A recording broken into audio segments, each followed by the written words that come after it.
Ọhaneze na-ege anyị ntị, ekele m unu. Kelekwa ihe nyere gị ndụ. Masị gị gị nwa n'onwe gị kelekwa ihe mere ka ị pụta n'ụtụtụ taa. Ọ bụghị n'ike nke aka gị, ọ bụghịkwanụ n'ike nke m onwe m, ọ bụghị na mgbalị gị, ọ bụghị n'oke ekpere gị.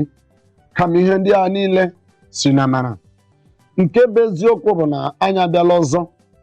Ka ihe anyị nọ n'oge ya, ihe a bụ oge amara.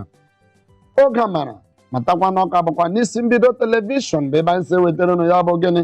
Oge amara. Ọ ka bụkwa m onwe m bụ Kinsili Imo ụwa m Afrịka, mana asị gị nọọ ji n'ihe Igbo sịrị ojere ji gala ji. Ntị na-adịghị anụ ihe ga-emecha ya ya n'ite pere, mana otu ọbụla o si dị taa, ekwenyere m n'eziokwu dịka ị na-eji ike gị onye oche, anyị ga-eme gịnị? Anyị ga-akparị nke ọma karịkọta. Batakwanụ n'eziokwu, ya bụrụ na ihe anyị na-ahụ n'ụwa a mgbe ụfọdụ ọ bụghị gị ji aka ga-eme ya, ọ bụghịkwanụ na a mụrụ gị ya dị otu ahụ. Mgbe ụfọdụ ịpụtala ụwa gị na-ele ụwa a otu ụwa a dị, ọ dịghị ka sị na ụwa a nọ na-emebi emebi. Ihe mmebi adịghị n'elu ụwa a, kama ọ bụ mmadụ ya nwa n'onwe ya bụ ihe na-emebi. Ọ bụ mmadụ n'onwe ya bụkwa ihe na-agbanwe. Mana asị gị dịka o ji adị, isiokwu anyị ji taa bụ a sịkwa na onye kwere chi ya ekwe. Isiokwu anyị taa bụ believe in yourself.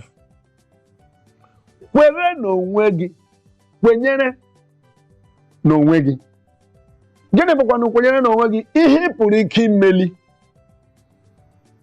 Ọsọkwa anwụ ya na-atụ, ọsọkwa mmiri ya na-ezo, ọsọkwa elu ya na-ada, ọsọkwa ala ya na-eme mgbawa.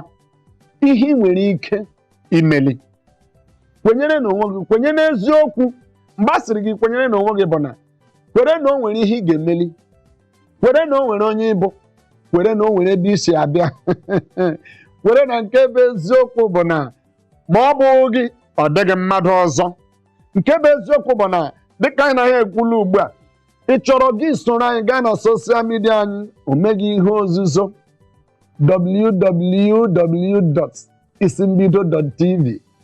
Gị na-enweta anyị n'otu mkpabi anya, ma ọkwa na isoro anyị baa n'ihu akwụkwọ nke unu na-akpọ Facebook, ị ga-enweta Isi Mbido. Ma ọkwa na nwanụnụ na-agba ama dịka unu si akpọ ya Twitter, ị ga-enweta Isi Mbido. Ma ọkwa na ndị ọ dị mkpụmkpụ, ndị ọ dị ọsịsọ dịka unu sikwa akpọ ya Instagram, ị ga-enweta Isi Mbido. Kinsili ụwa m Afrịka. O wee bụrụ ya, nke bụ eziokwu bụ na kwenyere n'onwe gị, ihe ị nwere ike imeli. Ma onwe gị nke ị ga-eme, ya bụ na ndụ ede ọ baghị uru.